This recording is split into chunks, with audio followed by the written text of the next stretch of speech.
మీరు ఫీల్ అవ్వాలి. Last time మనం వచ్చే జనవరి 25, కానీ ఈ జనవరి 26 ఆ ప్రాంతాల్లో మనం ఎంత ఎదిగాము ఇది అంటే చిరంజీవికి మీరు చెప్పుకుంటే కనుక అంతకు మించి నాకు కావాల్సిన ఇంకేమీ లేదు. ప్రతి ఒక్కరిని మనస్ఫూర్తిగా ఈ అవకాశాన్ని సద్వినియోగపరచుకోండి. మీ యొక్క అభివృద్ధికి దీన్ని దోహద. Thank you, thank you, thank you. Yes, ఇందాక నుంచి చాలా చెప్తూ నా అచీవ్మెంట్స్ గురించి చెప్పాను. Pawan Kalyan is my achievement, Ram Charan is my achievement, నా ఫ్యామిలీలో ఉన్న అందరు బిడ్డలు అందరూ కూడా నా అచీవ్మెంట్.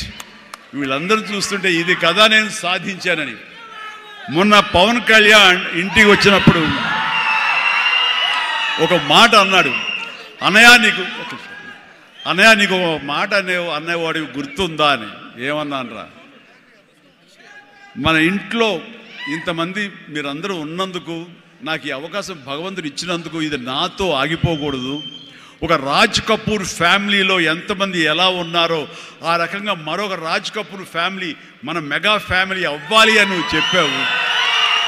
ఈ రోజున చూస్తుంటే తలుచుకుంటే నీ మాట ప్రభావం, నీ మాట మంత్రంగా ఈరోజు పనిచేసి మన ఫ్యామిలీలో ఇంతమంది 90 ఉన్నావు, 10 మంది దాకా ఉన్నావు అంటే కనుక నీ మాట పవర్. ఎందుకంటే నువ్వు చాలా నిష్కల్మషంగా అంటావు, అనేదో కన్విక్షన్తో అంటావు, అందులో ఎలాంటి పొల్యూషన్ ఉండదు కాబట్టి దానికి బలం ఎక్కువ అన్నయ్య. మంచి మనసుతో అంటావు, పాజిటివ్తో అంటావు అని కళ్యాణ్ బాబు అంటే అవును కదా అనుకున్నా.